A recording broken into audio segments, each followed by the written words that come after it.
오늘 저희가 함께 읽은 요한복음 12장 1절에서 8절의 말씀을 통해 가장 귀한 것을 탕진하다라는 제목으로 하나님의 말씀을 듣고 또 나누고자 합니다. 오늘 저희들이 이 본문은 잘 아는 이야기고 또 탕진하다라는 말을 들었을 때 우리는 또 다른 이야기를 우리가 파생해서 생각해 볼 수 있습니다. 그 비유는 누가복음에 기록된 바로 잃어버린 아들의 이야기입니다.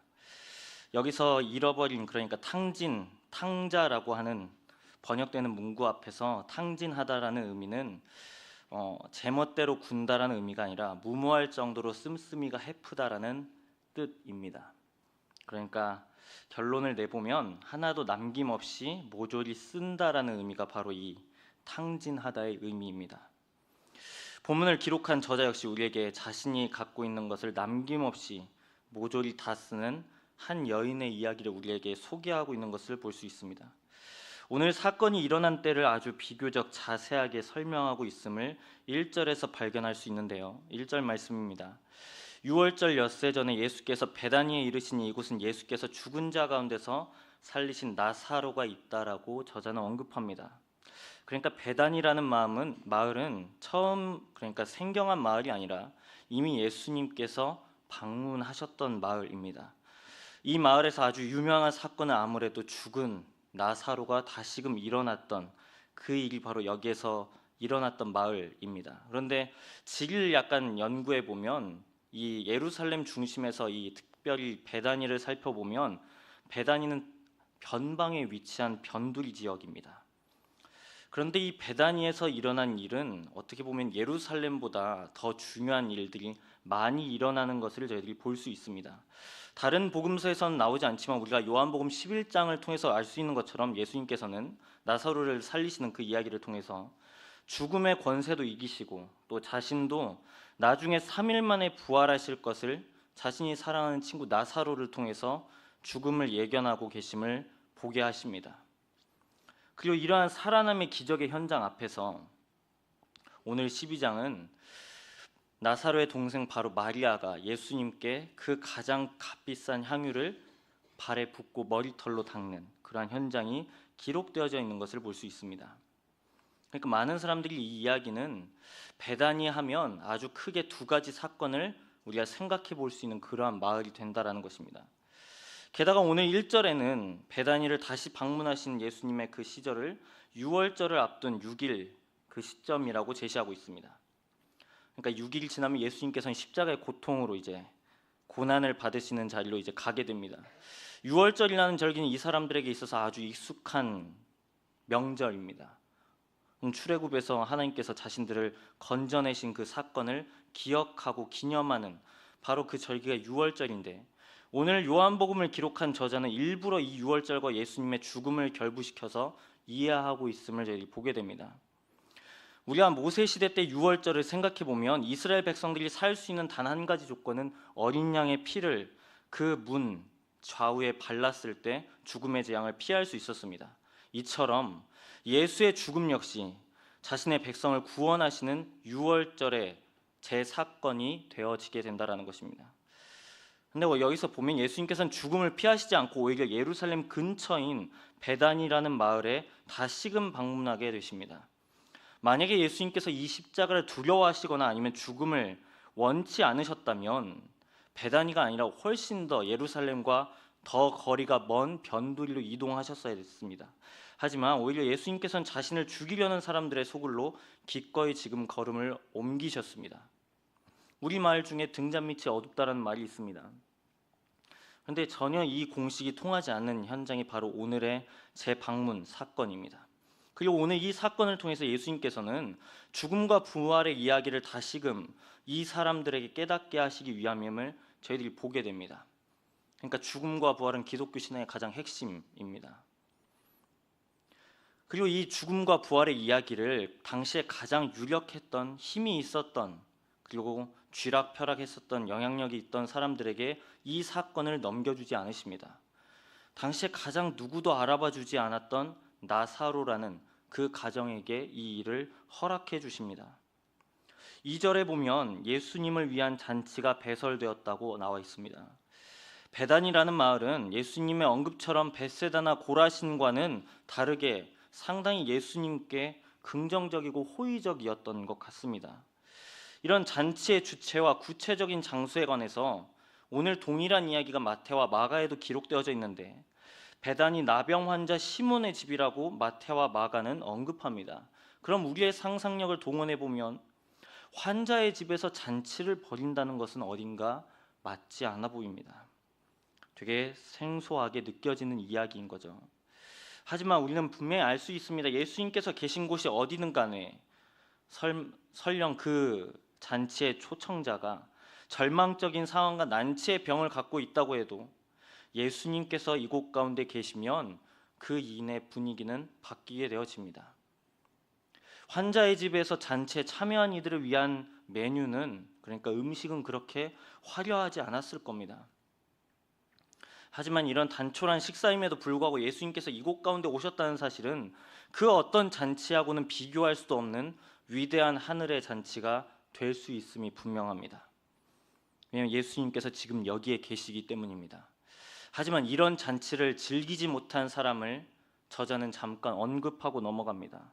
그 사람의 이름은 마리아의 언니인 마르다라는 사람입니다. 누가의 기록에 의하면 마르다는 이 잔치가 전혀 즐겁지 않고 이 잔치를 준비하기 위해서 상당히 동분서주했다라고 밝힙니다.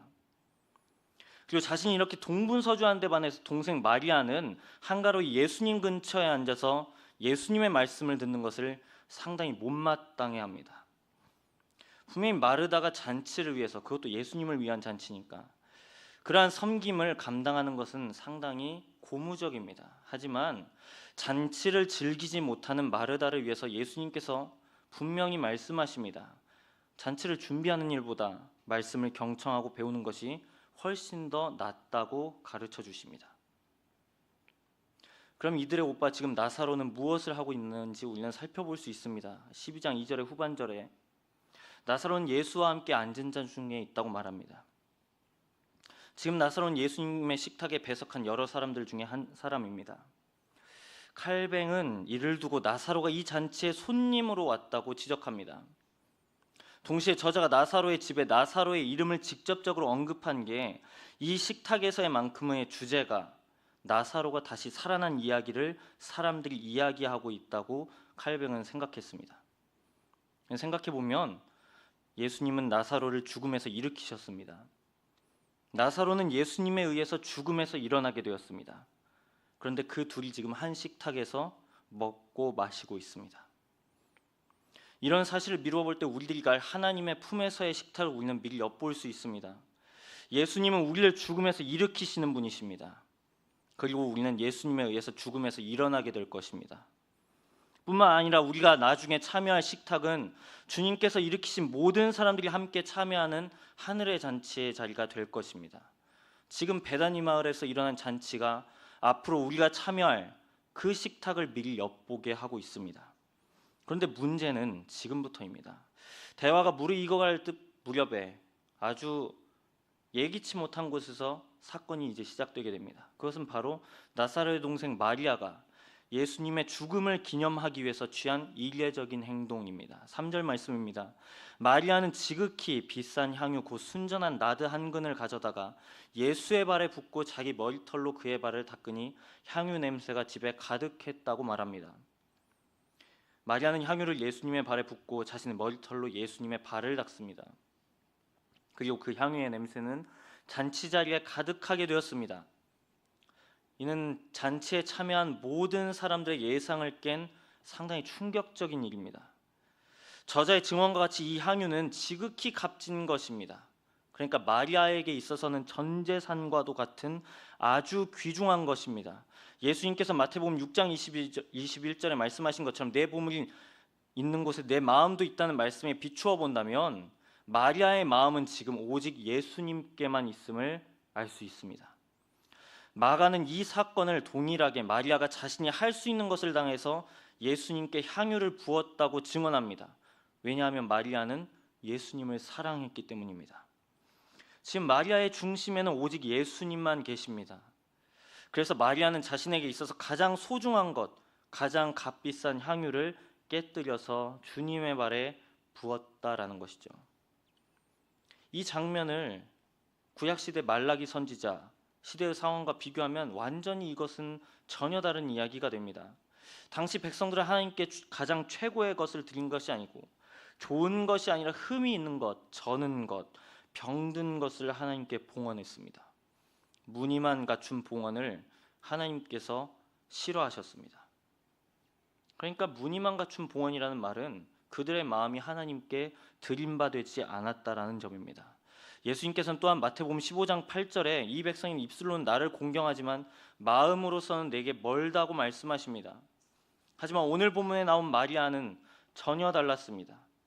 이 나드 한 근을 가지고 향유를 가지고 향기만 풍긴다든지 아니면 너무나 귀중하니까 일부나 아주 소량만 덜어서 예수님께 바른 것이 아니라 과장을 보탠다면 한 방울도 남김없이 지금 예수님의 발에 부었다라는 것입니다. 우리는 이 마리아의 행위를 통해서 그녀가 여기에서 그의 향유를 아깝게 여기거나 또 향유 붓는 것을 주저하거나 주님께 드리는 것에 대해서 인색함을 전혀 발견할 수 없습니다. 지금 예수님께 드리는 그녀의 마음의 중심에는 타율적인 강제성이라고는 전혀 읽혀지지 않습니다. 오히려 마리아는 즐거움으로 드렸고 자발적으로 드렸으며 기쁨으로 주님의 발에 부어서 그 향기가 지금 베다니 식탁 잔치 자리에 진동했다고 저자는 설명합니다.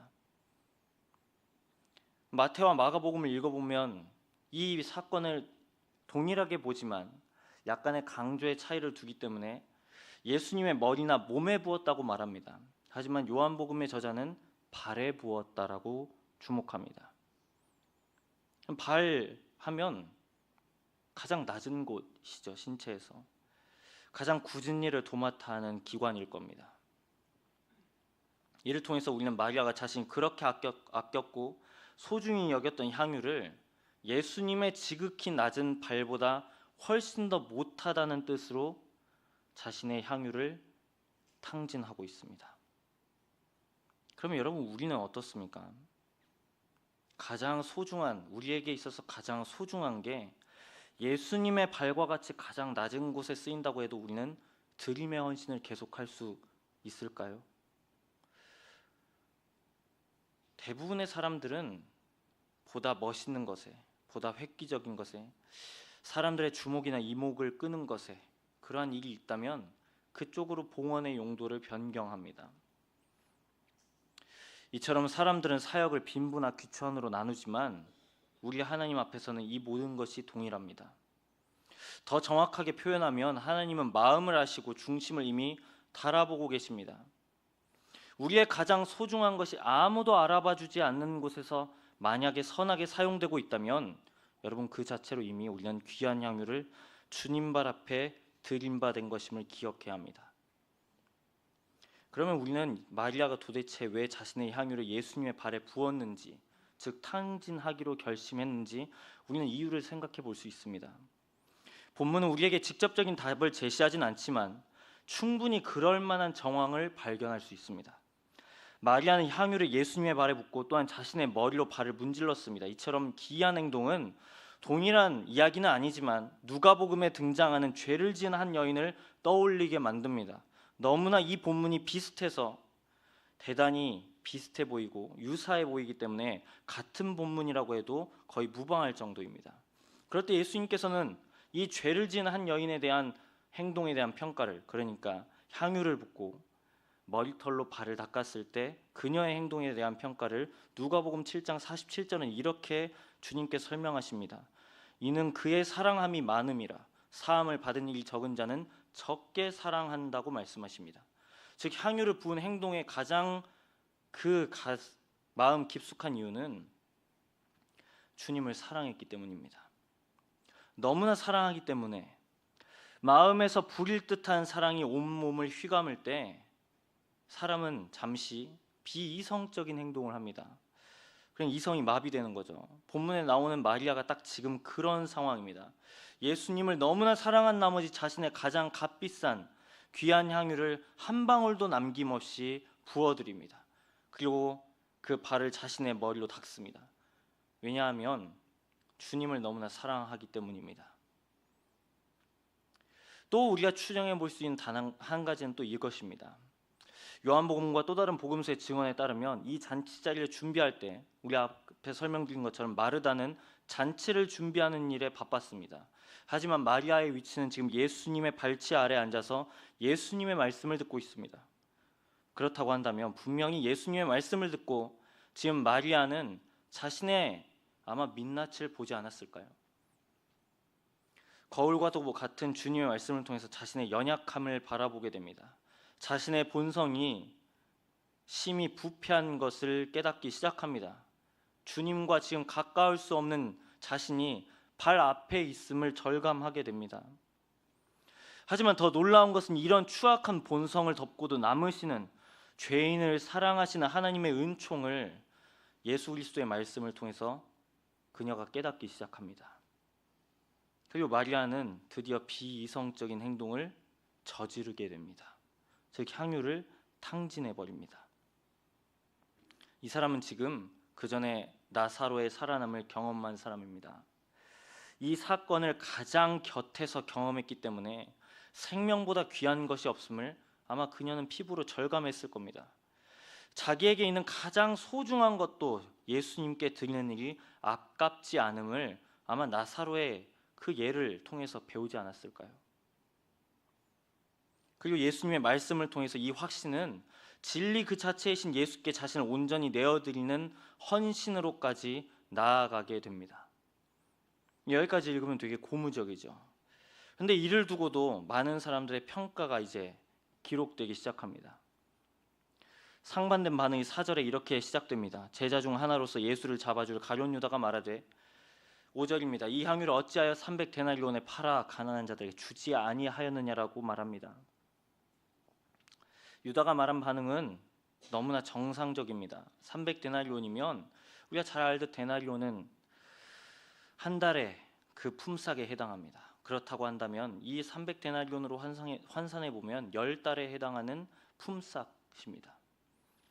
주님께서 몸소 말씀하셨듯 이 300데나리온을 가지고 이웃 사랑을 실천했다면, 그러니까 주님의 계명을 실천할 수 있는, 순종할 수 있는 절호의 기회가 마리아의 눈앞에 놓여져 있습니다.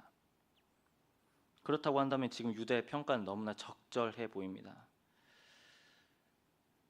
그리고 우리가 아는 것처럼 유다는 12명 중에서 상당히 경제적 감각이라든지 사회적인 의식이라든지 인식이 굉장히 뛰어났던 것 같습니다. 한마디로 세상 이치에 밝았다는 거죠.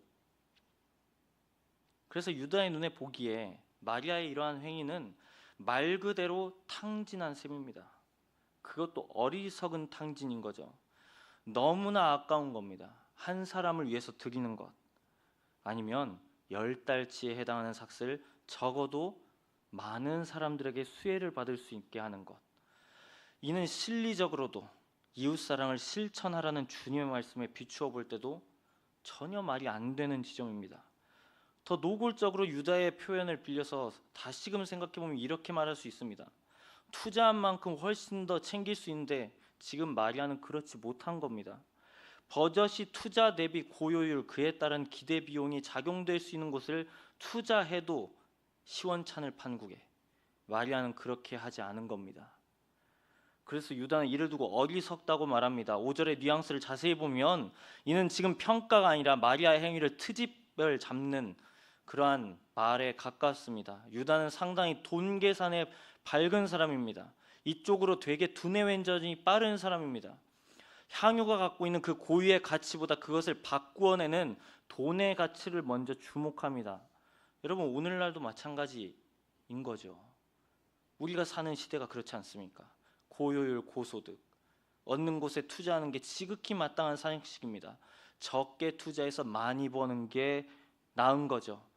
그런데 이렇게 보편 타당해 보이는 시대적 논리가 우리의 신앙에도 고스란히 자리매김하고 있지는 않습니까? 모든 것을 화폐로, 돈으로 환산하는 이 시대의 논리가 우리의 신앙을 지금 병들게 만들고 있지 않습니까? 많이 투자하면 고스란히 많이 벌어야 된다는 논리, 적게 투자하고 많이 벌어들이려는 논리, 적당히 했으니까 그 이후로는 더 많이 걷어들이려는 논리, 이런 인식이 우리 공동체를 병들게 만들고 있는 것은 아닌가라는 거죠. 효용성과 효율성 따져야죠. 그런데 교회 안에서도 그걸 따집니다. 그리고 그걸 모든 사건을 그렇게 바라보기 시작합니다. 안타까운 일례인데요. 우리의 민낯을 소개하는 것이라 되게 부끄럽지만 우리 교회의 이야기가 아니라 한국교회 전반의 인식이 그렇습니다. 사람을 하나님의 형상을 닮은 존재 자체로 보기보다는 돈으로 환산합니다. 이런 시대에 부합한 생각들은 여전합니다. 예산을 편성하거나 책정하기 시작할 때 교회 내 사정이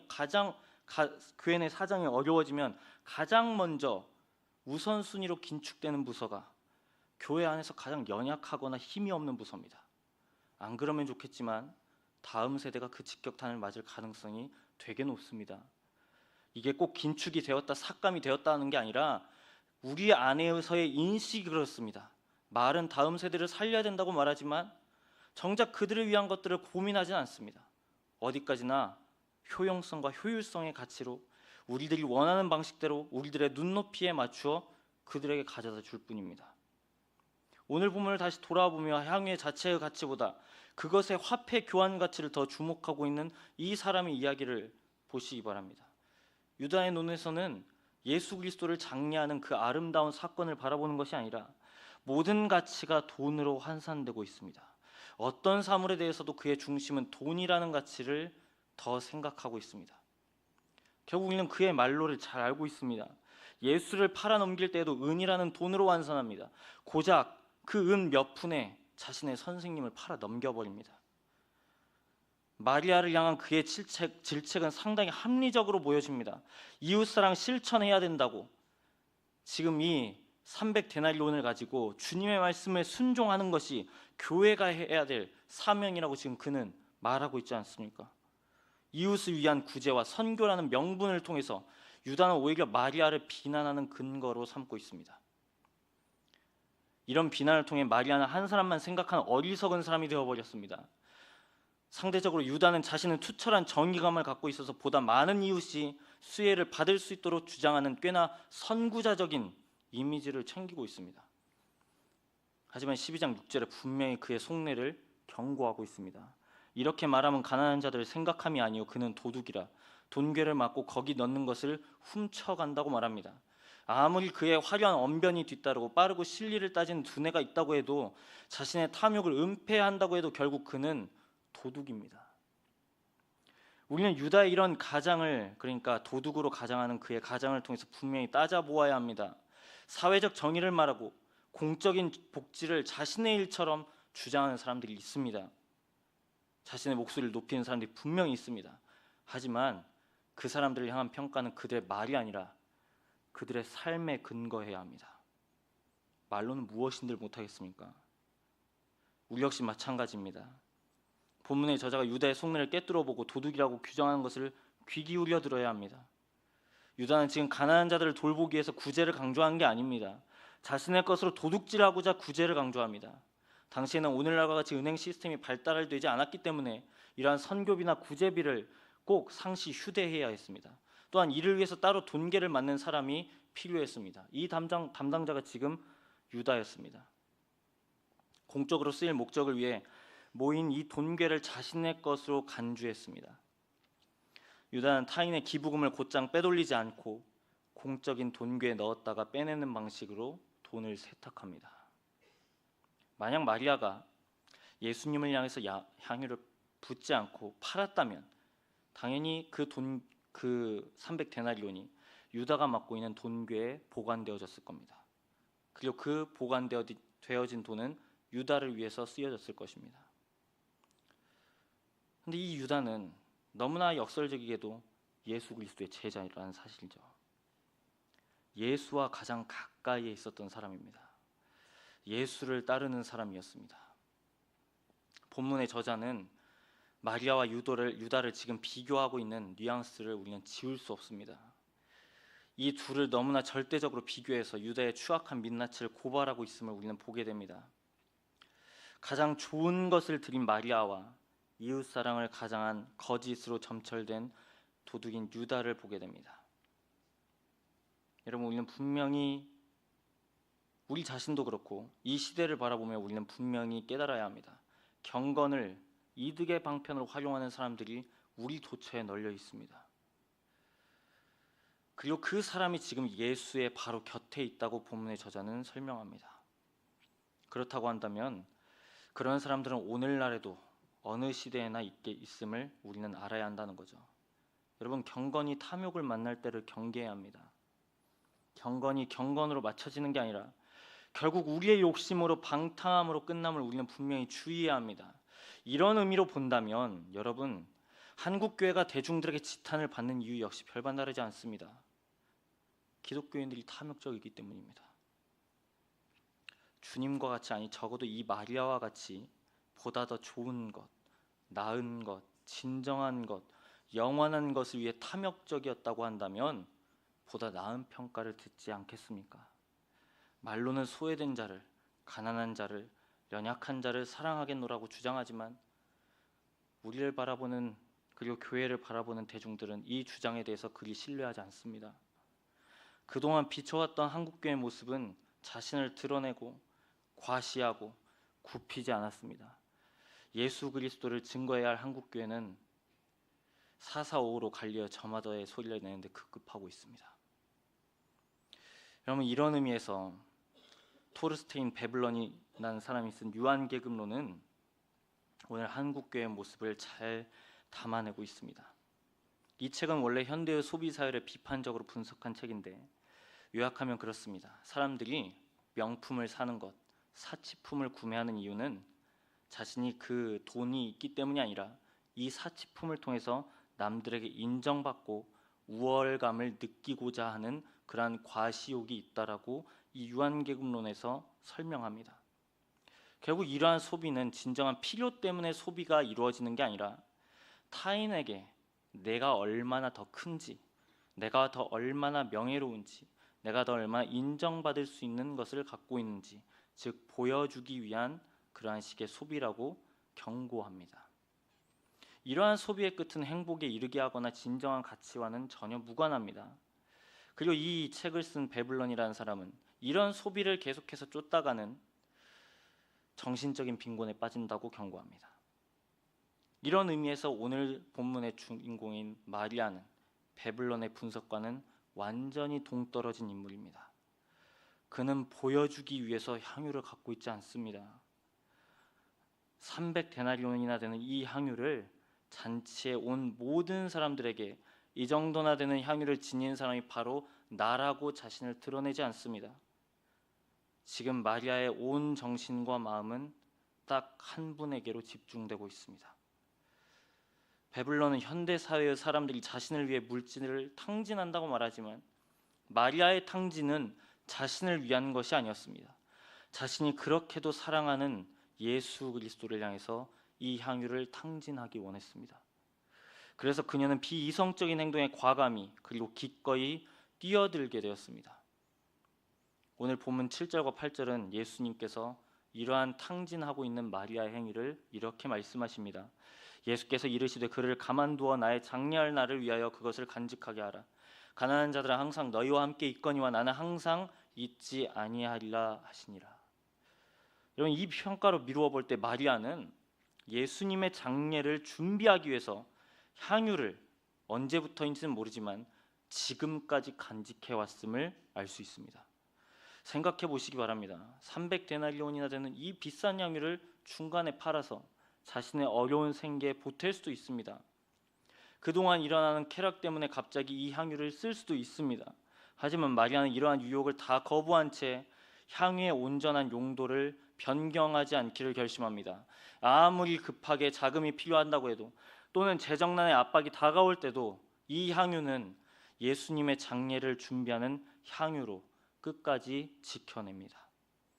마태는 이를 두고 마태복음 26장 10절에 예수님의 직접적인 칭찬을 이렇게 설명합니다. 마리아가 내게 좋은 일을 했다고 말합니다.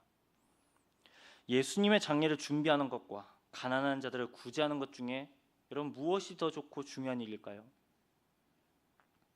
가난한 자들을 돕고 살리는 일이 죽어가는 예수님의 장례를 준비하는 것보다 더 중요한 것처럼 보입니다. 게다가 우리가 이렇게 판단할 수 있는 이유는 예수님께서도 죽은 자들로 자기의 죽은 자들을 장사하게 하고 너는 가서 하나님의 나라를 전파하라는 그러한 말씀을 기억해 볼 때 하나님 나라를 위한 사명을 감당하는 일이 훨씬 더 중요하다고 스스로 말씀하시고 계십니다. 그렇다면 오늘 이 말씀은 뭔가 다르게 그리고 정반대로 우리가 읽혀진다는 거죠. 우리가 상식적인 접근으로 우리가 좋은 일이라고 했을 때 우리는 좋은 일을 이렇게 생각합니다. 나의 기준에 부합한 선행이 있거나 나를 유익하게 하는 걸 좋은 일이라고 말합니다. 하지만 성경에서 좋은 일은 하나님 뜻에 부합한 일입니다. 빈자들과 소외된 이들을 위한 구제보다 자신의 장래의 가치가 앞세워진 이유는 예수님께서 밝히신 것처럼 예수님은 항상 계시지 않기 때문입니다. 주님은 이제 십자가에 달리시고 부활하시고 얼마 안 있다가 이 땅을 떠나실 예정입니다. 지금 제자들에게 더욱 중요한 일은 교회의 지속적인 사명보다 더 우선한 일이 있음을 깨달아야 합니다. 지금 마리아는 이 가치를 알고 예수님께 자신의 온전한 향유를 탕진하고 자신의 머리로 주님의 발을 닦고 있습니다. 그리고 마태의 증언에 따르면 마리아의 이런 드림은 온 천하에 그녀가 한 일이 복음 전파와 함께 동시에 전파될 거라고 말씀하십니다. 이건 되게 놀라운 칭찬인 거죠. 그러니까 예수 그리스도의 복음을 전파하는 일에 마리아의 향유 사건이 동시에 같이 동행하게 된다라는 것입니다. 영원히 말이죠. 사랑하는 성도 여러분, 그러면 우리는 무엇을 탕진해야 하겠습니까? 무엇을 위해 탕진해야 하겠습니까? 누구를 위해 탕진해야 하겠습니까? 왜 탕진해야 하겠습니까? 나를 과시하는 것도 나를 증명하는 것도 여러분 다 무의미합니다. 복음에 감화된 사람의 중심은 내가 아니라 오직 그리스도여야 합니다. 더 정확하게 말하면 그리스도일 수밖에 없습니다. 마리아는 주님의 장례를 위해 향유를 탕진했지만 주님은 마리아가 앉을 하늘의 식탁을 위해 자신의 목숨을 십자가에서 탕진하셨습니다. 마리아는 언니 마르다보다 더 좋은 것을 택한 자로 여전히 우리에게 기억되고 있습니다. 잔치 자리를 준비하는 것보다 말씀을 듣기를, 향유보다 예수 그리스도의 죽으심을 기념하는 것을 택합니다. 영광스러운 것을 위해 나의 것을 드리는 것은 결코 헛되지 않고 어리석지 않습니다. 왜냐하면 영광스러운 분께서 우리를 위해서 영광스럽게 죽으셨기 때문입니다. 이 위대한 교환이 주님이 달리신 십자가에서 일어났습니다. 사랑하는 성도 여러분, 보다 좋은 것을 위해 탕진하시기 바랍니다. 보다 말씀을 듣는 일에 내 자신을 들이시고 내 자신을 드러내는 일보다 예수의 죽으심을 드러내는 일에 나를 탕진하시기 바랍니다. 그러면 분명히 우리는 보게 될 것입니다. 내가 주님을 위해 가장 귀한 것을 탕진했다고 생각했지만 주님은 나를 위해 이 세상에서 비교할 수 없는 것을 탕진하셨다라는 사실을 깨닫게 될 겁니다. 그것은 바로 우리 주 예수 그리스도의 생명입니다. 이 생명으로 풍성함을 누리고 또 우리에게 누리게 하시는 베다니의 식탁으로 십자가의 향유가 가득한 주님의 발 앞으로 나아오실 수 있기를 주님의 이름으로 부탁드립니다. 다 함께 기도드리겠습니다. 사랑과 은혜가 풍성하신 아버지 하나님, 오늘 우리에게 주신 말씀 요한복음 12장 1절에서 8절의 말씀을 통해 가장 귀한 것을 드린 한 인물의 이야기를 듣습니다. 주님을 사랑하기 때문에 아깝지 않게 드리는 이 이야기가 우리의 이야기가 되기를 간절히 소망합니다. 나에게 어떠한 일을 행하셨는지 우리가 늘 기억하게 하시고, 내가 주님을 위해 드렸다고 생각했지만 주님은 나를 위해서 주님의 목숨을 버리셨음을 우리가 늘 기억하는 자들이 다 되기를 간절히 소망합니다. 그리하여서 아버지 하나님, 오늘 이 마리아와 같이 가장 소중한 것을, 가장 귀중한 것을 주께 탕진하는, 주께 아낌없이 드리는 우리 모두가 다 되게 하여 주옵소서. 감사드리며 이 모든 것 우리 주 예수 그리스도의 이름으로 기도드립니다. 아멘.